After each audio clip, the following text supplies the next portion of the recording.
She posted on Instagram. Sometimes you realize you can do better chart increasing with a picture of us together. I liked the post and commented, "You're free to try." Then I tagged her in my story, "Single as of today." Her followers started asking questions she wasn't ready to answer. Hey viewers, before we move on to the video, please make sure to subscribe to the channel and hit the like button if you want to see more stories like this. Thanks. I'm not doing this to hurt you. That's what she said. Standing in our kitchen, phone face down on the counter, coffee she hadn't touched going cold beside her. And I just looked at her. Because those words, "I'm not doing this to hurt you," are never said by someone who is doing something kind. Nobody says that while handing you flowers. Nobody says that while booking a vacation or planning a birthday dinner. You say that right before the part that hurts. She said it anyway. And then she walked out of the kitchen, into the bedroom, and I heard the bathroom door click shut behind her. Not slammed. Clicked. Which, honestly, was worse. I was 28. She was 26. We'd been together 3 years, living together for 1. The apartment was mine first. I signed the lease, bought the furniture, picked the paint color for the accent wall she later said she hated, but never asked me to change. That detail matters later. Trust me. Her name was Brooke. Brooke with the long dark hair and the laugh that could fill a room and the habit of leaving every cabinet door in the kitchen open after she used it. 3 years. I knew every version of her. The version that cried at insurance commercials. The version that got loud and sharp when she was tired. The version that would wake up at 2 a.m. just to tell me something funny she'd thought of. I knew her, or I thought I did. The "I'm not doing this to hurt you" thing happened on a Tuesday. Which is notable because nothing important is supposed to happen on a Tuesday. Tuesdays are for grocery runs and overdue emails and forgetting to call your mom back. Not for the quiet demolition of a 3-year relationship. But there it was. A Tuesday, in a kitchen, and a cold cup of coffee. She came back out of the bathroom 20 minutes later, hair pulled back, faced the specific kind of calm that takes real effort to maintain. I was still at the counter. Same spot. I hadn't moved. Not because I was frozen. I just didn't know where else to go in my own apartment. She sat down at the dining table. She folded her hands. And she said, "We need to talk about where we're going." I said, "Okay." She said, "I don't think we want the same things anymore." I said, "What things?" She looked at me like I was the one being difficult. "You know what things?" I didn't. Or maybe I did and I just needed her to say it out loud. Because I wasn't going to let her turn this into a vague conversation that she could later reframe as mutual. "Tell me," I said. She exhaled. "I feel like I've been putting in more than I'm getting back." There it was. Now, here's what I want to be fair about. Relationships are never one-sided. There's always fault on both ends. I worked a lot that year. My company had gone through 2 rounds of restructuring, and I was doing the job of 3 people while everyone waited to see who was getting let go. I was stressed. I was distracted. I missed things. I missed her cousin's graduation dinner because I had a deadline. I forgot to make a reservation for our anniversary, and we ended up eating pad thai on the couch, which she said was fine, but I could tell wasn't fine. I know I wasn't perfect. I wasn't even close to perfect. But I was trying, which she would have known if she'd told me she was keeping score. "You feel like you're putting in more," I repeated. Not to be dismissive. I just needed to hear myself say it back, to see if it landed differently out loud. It didn't. "Yes," she said. "How long have you felt that way?" She looked at the table. "A while. Brooke, a few months. And you're telling me now because I don't want to wait until we're both miserable." I let that sit for a second. "Are you miserable now?" She didn't answer right away, and the pause was answer enough. Here's the thing about that conversation that I keep coming back to. She wasn't wrong that things had been off. They had been. But there's a difference between off and done.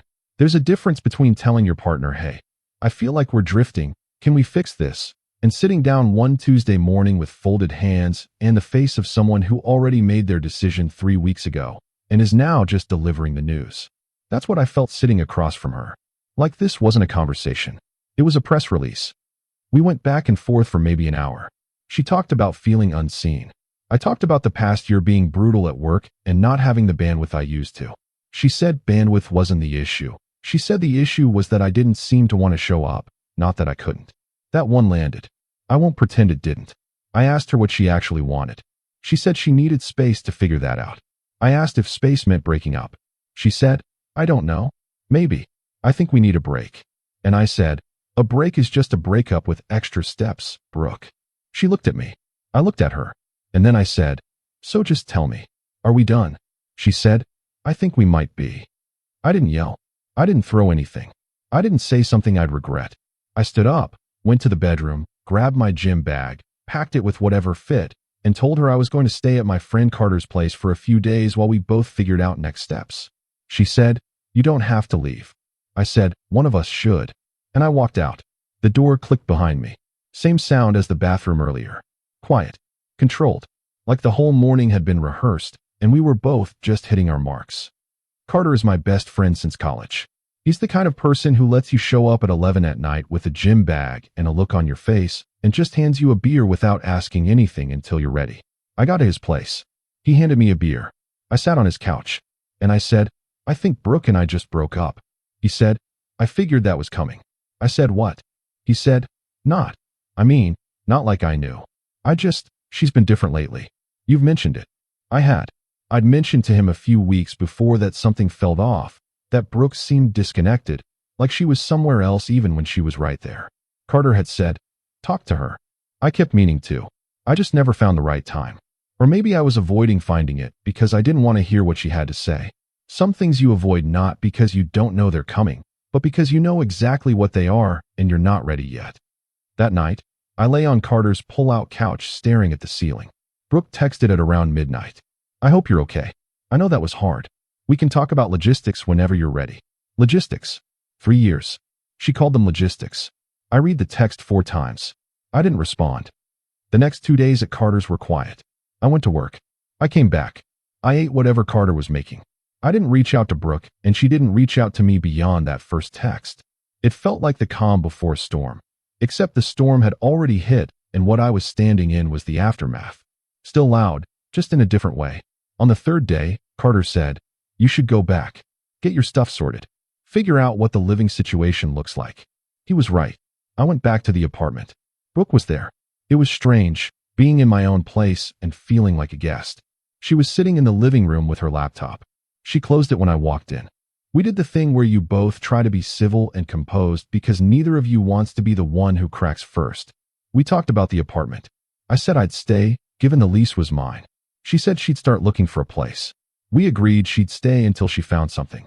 It was the most businesslike conversation I'd ever had with someone I used to fall asleep next to. She found a place pretty fast. 2 weeks. Her friend Sienna had a spare room and offered it to her. And within 2 weeks, Brooke had packed most of her things into boxes and stacked them by the door. I helped her carry them down to Sienna's car. We didn't say much. She paused at the door before her last trip down with the final box. She said, I really am sorry. I said, I know. She said, I didn't want it to go like this. I said, how did you want it to go? She didn't answer. She picked up the box and walked to the elevator. I stood in the doorway and watched the elevator doors close. And that was the end of living together. I want to tell you that I was fine. I wasn't fine. I'm not going to perform being fine when I wasn't. She had been part of my daily life for 3 years. She was the last person I talked to at night and the first person I saw in the morning. And then suddenly she wasn't, and the apartment felt enormous in a way it never had before she moved in. I cleaned. A lot. I reorganized things. Moved furniture around. Closed all the cabinet doors she used to leave open. I called my mom more. I went back to the gym, which I'd let slip during the busy stretch at work. I did all the healthy breakup things. But at night, when everything was quiet, I still reached for my phone more than I should have. I didn't text her, but I looked at her Instagram more than I want to admit. For about 3 weeks, her Instagram was normal. Regular stuff. Brunch with Sienna. A photo at some gallery opening. A sunset picture from her new building's rooftop. She looked fine. She looked good, actually. And I know I should have just put the phone down, but I didn't. I kept watching. Then, 23 days after she moved out, I know because I checked the date later, she posted. It was a photo of us. Not a new one. An old one. From a road trip we took to the coast about 1.5 years into the relationship. We were at a lookout point, and there was a stranger who offered to take the photo, and we were both laughing at something I can't even remember now. It was a good photo. We looked happy. We're happy. And under it, she wrote, sometimes you realize you can do better. I stared at that post for a long time. Read it twice. Read the caption again. Looked at the photo. Looked at the caption. Let the specific cruelty of using a picture of us together to announce that she could do better than me fully sink in. Because that's what it was. It wasn't vague. The photo was us. The caption was a performance review, and she posted it publicly for her 400 and something followers, and her friends, and her co-workers who followed her, and anyone else who happened to see it. This wasn't processing a breakup in her journal. This was broadcasting a verdict. Now, I want to stop here and be honest about something. There's a version of this where I close the app, put my phone down, go drink some water, and choose not to engage. That version of me is wiser and more evolved than I was in that moment. The version of me that actually existed that day looked at that post for about 2 solid minutes, felt something shift somewhere in my chest, and hit like. And then I typed a comment. For words. You're free to try. Posted it. Put my phone face down on the table, and went and made coffee. I'm not going to pretend I didn't know what I was doing. I knew exactly what I was doing. I wasn't having a breakdown. I wasn't spiraling. I was calm, actually. The kind of calm that comes after you've already absorbed the blow and now you're deciding how to respond to it. She'd posted that photo. She'd written that caption. She'd made a public statement about our relationship in the most pointed way possible while somehow still retaining deniability. Oh, it's not about him. It's just a general reflection. But nobody who saw that photo and that caption together was thinking general reflection. So I did what I did. Calm. For words. You're free to try. I went back to my coffee. Checked my work emails. Answered a few. Opened Instagram maybe 20 minutes later just to see if there were any replies yet. There were 11 comments in the time I'd been away. Most of them were from her friends. The usual stuff. Yes, queen. You deserve the best. Period. Go off. And then there was mine. You're free to try. And below mine, 3 people had already replied to my comment. One of her followers I didn't know. Wait, is this who I think it is? Another one. Oh no, he didn't. And Sienna, her best friend, who I'd never particularly clicked with. Don't. Just that. One word. Don't. I closed the app, smiled a little, went back to work. About 2 hours later, my phone lit up. Not a text. Not a call. A DM. From Brooke. Really? Just that. Really? I left it on read. Didn't reply. Because what was there to say? Really what? Really you posted a photo of us with that caption? Really you thought that was going to go uncommented on? Really you're surprised that I had something to say? I left it on read. That evening, I was at home, and Carter texted me. Dude, did you see Brooke's post? I said yeah. He said, and the comment you left? I said also yeah. He sent the crying laughing emoji 3 times in a row. Then he said, are you good? I thought about it. I said, weirdly yes. He said, don't spiral. I said I'm not. And I wasn't. Whatever she'd been hoping for when she posted that, sympathy, validation, agreement, whatever story she was telling herself about the end of us, I wasn't going to silently confirm it. I wasn't done. Not in a dramatic way. Just in a this isn't the whole story way. I thought about it for another hour after that. Opened my Instagram. Went to my story. Posted a photo. Not of us. Not of anything dramatic. Just a plain color block, dark background, white text. The way people do when they have something to say and don't want a photo to distract from it. The text said, single as of today, and then I tagged her. Now, I want to be clear about the sequence of events here. I didn't tag her in the story to be cruel. I tagged her because she had already opened this conversation publicly. She had posted a photo of us together to imply she was moving on to something better. That photo was the public declaration. My comment was a response, and my story was the factual addendum. We were, in fact, single. As of several weeks ago, yes, but as of today in the sense that this is our current status, and since you're announcing things on Instagram, here's the full information. I tagged her. I posted it. And then I put my phone down and went to bed. I woke up to 43 notifications. Not from Brooke directly. From people who had seen my story and her post and started connecting dots. Most of them were people who followed both of us. Mutual friends. People from the social circle we'd built during 3 years together. Some of them texted me. Wait, you two broke up? When? Are you okay? I just saw Brooke's post, and then your story. What happened? And this is the part that I didn't fully anticipate. People started going to her page, to her post, to the comments, and asking questions she hadn't prepared to answer. Her post had been framed as empowerment, as a personal growth moment, as one of those Instagram captions that's supposed to read as vague and inspirational while being specifically targeted. But now that my comment was there, you're free to try, and my story had been seen, single as of today, suddenly the post didn't look like empowerment. It looked like what it actually was. A dig. A public dig at someone she'd just broken up with, using a photo of that person 3 weeks after moving out of a shared apartment.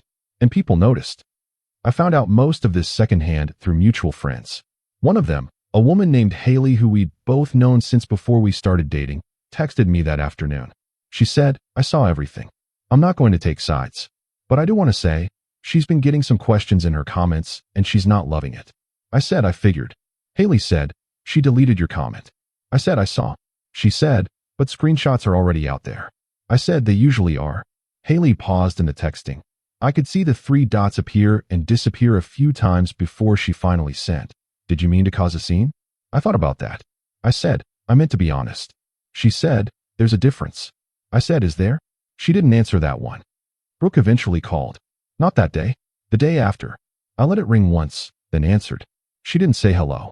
She said, "Can you take down the story?" I said, "It expired." Instagram stories disappear after 24 hours. She probably knew that. She said, "You know what I mean. The screenshots are still being shared." I said, "I can't control what people share." She said, "You tagged me." I said, "You posted a photo of us together with that caption." Silence. Then, "That was personal." And I said, "And I meant this, genuinely." "Brooke, you posted it publicly." More silence. She said, "I didn't think you'd see it so fast." And that right there. I didn't think you'd see it so fast. Not I shouldn't have posted it. Not I realized that was cruel. I didn't think you'd see it so fast. Meaning the plan had been for me to see it. Just later. When she'd gotten enough validation from her followers. When the dopamine had already landed. And by then, presumably, I was just supposed to scroll past it and absorb it quietly. I said, "So you posted it knowing I'd see it. You just wanted to see it before I could respond." She said, "That's not. That's literally what you just told me." She went quiet. I said, "I don't know what you thought was going to happen, but that's not how I work." She said, "I just needed to process." You processed by posting a photo of me. It wasn't about you. I actually laughed at that. I said, "Brooke, it was a photo of us. Standing together. With a caption that says you can do better. Who did you think it was about?" She didn't answer. I said, "I'm not going to pretend to be the villain in your Instagram story just because it's more convenient for your narrative." She said, "You embarrassed me." I said, "You started it." Which, I know, sounds like something a 10-year-old says. But also, she did. She hung up. Not dramatically. She just said, "I have to go," and hung up. And I sat with that conversation for a while. Because there was something about the way it ended that felt like a finally. Not a happy finally. Not a triumphant one. Just a finally in the sense of okay, now I know what this was. Here's the thing I hadn't let myself think about too clearly before that call. When Brooke said I've been putting in more than I'm getting back, and when she left, I had spent those 3 weeks mostly inward, questioning myself, going back through moments and second-guessing them, trying to figure out where I'd gone wrong, doing what I think a lot of people do after a breakup, which is immediately auditing your own failures and leaving hers out of the equation entirely. But that phone call cracked something open. Because I didn't think you'd see it so fast wasn't the statement of someone who was hurt and processing and made an impulsive post. That was calculated. She'd chosen that photo. She'd written that caption. She'd posted it publicly. And she'd timed it for when she thought I wouldn't be watching. Which meant she knew it was a shot. She just wanted to fire it without return fire. Over the next few days, more pieces came together. Carter told me he'd heard from a mutual friend of ours that Brooke had been venting pretty extensively about me for the better part of the last 2 months. And not just venting, telling a story. The story where I was the checked out, absent, emotionally unavailable partner, and she was the one who had been carrying everything. And I'll say again, I wasn't perfect. I was stressed at work. I dropped some balls. I know that. But the way she told it, apparently, there was no nuance. No acknowledgement of the year we'd had before things got hard. No mention of the nights I drove 40 minutes to pick her up when her car was in the shop. No mention of the time I took a day off work to sit with her in the hospital when her mom had a health scare. No mention of the weekends I spent helping her prep for the certification exam she was taking. Just the last 8 months. Framed the worst possible way, and told to as many people as would listen. I didn't find all of this out at once. It came in pieces over about 2 weeks. A text here, a conversation there. Someone mentioning something in passing that made me realize the picture was bigger than I'd understood. And every piece reframed the breakup a little differently. Because if she'd been telling that story for 2 months, it means she'd been building the case for 2 months. While we were still together.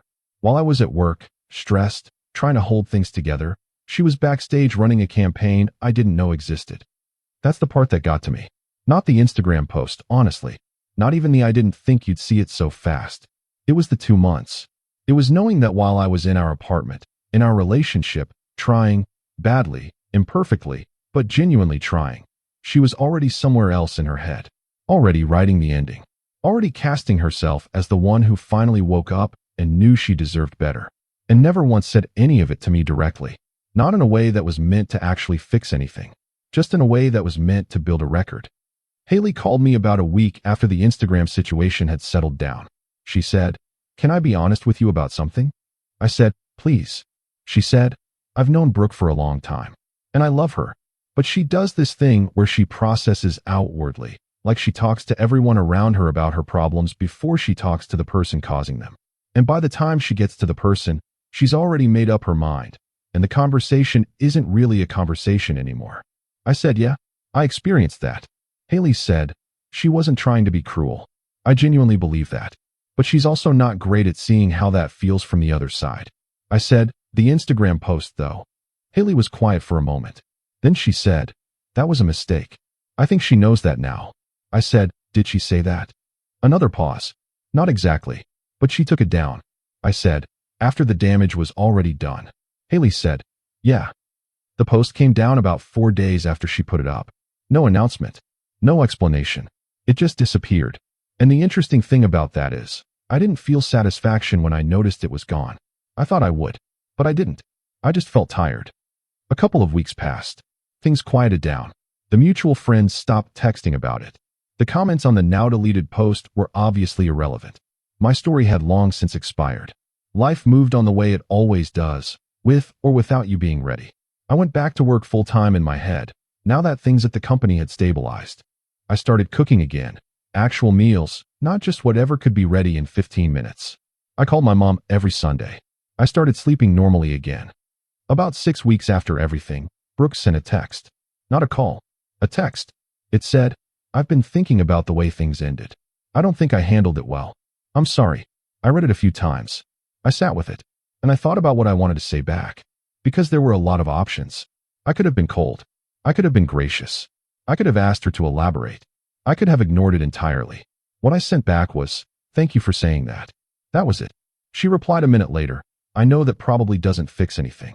I said, "It doesn't. But I appreciate it." She said, "I think I was really in my own head, and I made you the problem when it was more complicated than that." I said, "Yeah, it was more complicated than that." She said, "Are you doing okay?" And I paused on that one for a while. Because there's the polite answer and there's the real one. I sent, "Getting there." She said, "Me too." And that was it. That was the last real conversation we had. I want to talk about the comment. My comment on her post. You're free to try. Because I've thought about it a lot since then, and I want to be honest about what was in it. There was anger in it. Obviously. There was the sting of seeing that photo, that specific photo, from that specific trip, used in that specific way. But there was also something else. There was clarity. Because in those 4 words, I meant every syllable. You are free to try. Go. See if what you find is better than what we had. I'm not standing in the way. I'm not begging. I'm not performing devastation for your audience. You said you can do better. The door is open and I am holding it for you. That's what I meant. And I think, somewhere underneath the anger and the sting, it was also me releasing something. Releasing the version of me that would have chased her. Releasing the version of the relationship that I'd been holding on to after she'd already let go. You're free to try. So was I? The story tag was different. I'll own that one a little more carefully. Tagging her in single as of today, that was pointed. That was me saying, "I see your announcement and I'm making my own." And the fallout of that. Her followers asking questions, people putting things together, the spotlight turning in a direction she hadn't intended. That wasn't fully calculated on my part. I knew it would get attention. I didn't fully map out the domino effect. But I can't pretend I did it without knowing it would land somewhere uncomfortable for her. I did it knowing that. And if I'm being fully honest with myself, I did it because I was tired of being the quiet one. Tired of being the one who absorbed things and processed privately while the story got told publicly without me. I didn't want to be a passive character in her Instagram narrative. I had opinions about the situation too, and I expressed them. What I didn't expect, and this is the part that still gets to me a little, was how much the whole thing revealed about how she'd been seeing me. Not what she posted, not the caption, but the aftermath. The DMs I heard about from friends. The way she tried to spin my comment as aggressive, as an attack, as proof of something she'd apparently been saying to people for months, that I was closed off, cold, unavailable. My forward comment became Exhibit A, which is, I don't even know the word for it. She posts a photo of us saying she can do better. I say you're free to try. And somehow I'm the cold one. Carter said it best, actually. We were sitting at his place about a month later, watching a game, and I was telling him the latest update, Brooke's text, the apology, all of it, and he turned to me and said, "You know what this whole thing taught me?" I said, "What?" He said, "Some people don't want a relationship. They want an audience. And when the relationship ends, they need a villain. Because a story without a villain isn't a story that gets sympathy." I said, "That's a pretty dark way to look at it." He shrugged. "Maybe. But you watch. In 6 months, she'll have told this story to enough people that she'll actually believe the version where you were the problem." I sat with that. I said, "That's kind of sad." He said, "Yeah, but it's not your problem anymore." And that, actually, was the thing that shifted something for me. It's not your problem anymore. 3 years is a long time. It's long enough to build a whole life with someone, full of inside jokes and shared memories and routines and preferences and fears. Long enough to know someone's coffee order and their worst nightmare and the thing they do with their hands when they're lying and the face they make when they're trying not to cry. Long enough to think you know someone. But here's what I learned from the end of it. Knowing someone is different from understanding them. I knew Brooke. I knew all her surface details. But I didn't understand the part of her that would build a case against me in private for 2 months before saying a word. The part that would use a photo from one of our best days as the caption for her exit. The part that, when faced with conflict, would step outside and tell the story to everyone except the person in it. I didn't understand that. Maybe I should have seen it earlier. Maybe there were signs I explained away because I didn't want to look at them. But I didn't understand it. And that's the part one had to sit with. The thing about a public breakup, even a small-scale one, even one that only involves 400 Instagram followers and a handful of mutual friends, is that it forces you to find out who you are when you're being watched. And I found out that I'm someone who doesn't perform. I don't perform sadness. I don't perform moving on. I don't post photos of me looking amazing at a party 2 weeks after a breakup to prove a point. I just live, quietly, imperfectly, without an audience. And for a while, that felt like losing. Like she was out there telling her story and I was just living mine, and nobody was tracking my side. But over time, I stopped caring about that. Because I wasn't living my life for the story. I was living it for the life. A few months later, maybe 4, maybe a little more, I ran into her. Not planned. At a farmer's market on a Saturday morning. She was with Sienna and someone I didn't recognize. I was alone, holding a coffee, looking at overpriced honey. We made eye contact at about the same time. That moment of, do we pretend we don't see each other, or do we acknowledge it? We acknowledged it. She came over. Sienna and the other person hung back. Brooke said, "Hey." I said, "Hey." She said, "How are you?" I said, "Good. Actually good." She said, "You look good." I said, "So do you." There was a pause, not awkward exactly, just full. She said, "I hope there are no hard feelings." I said, "There are some, but they're getting smaller." She smiled a little at that. She said, "That's fair." I said, "How are you?" She said, "Figuring things out." And I nodded. And we stood there for a moment in that particular kind of quiet that happens between two people who used to know everything about each other and now know very little. Then she said, "Take care of yourself." I said, "You too." She went back to Sienna. I bought the honey. I drove home. I don't know what she's doing now. I stopped checking her Instagram.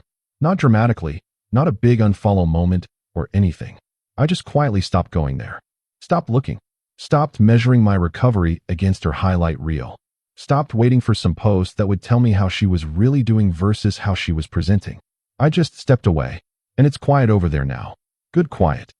I want to end with this. Not a lesson. Not a moral. I'm not going to sit here and wrap this up with a bow and tell you what to take away from it, because I don't think that's how real things work.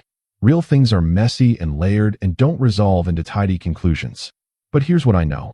I was not perfect in that relationship. She was not perfect in that relationship. The breakup was real and had real reasons and wasn't just about an Instagram post. The Instagram post was just the moment when the whole shape of it became visible. When I could finally see not just that it was ending, but how she'd already been framing the ending in her head for a long time. And once you see that, you can't unsee it. You can't go back to thinking maybe I should have tried harder or maybe if I'd done this or that. Because the honest answer is that you can't save a relationship from the inside when someone has already decided to leave it from the inside too. You can love someone and still not be right for each other. You can be trying and still be too late. You can be imperfect and still deserve better than being posted about. The comment, "You're free to try," still sits with me. Not with anger, not with satisfaction. Just, it was honest. She said she could do better. I said she was free to, and I meant it. Because if what we were wasn't enough for her to stay and fight for, then I wasn't going to be the one to convince her otherwise. I believe people when they tell me what they want. She wanted out, so I held the door. And me?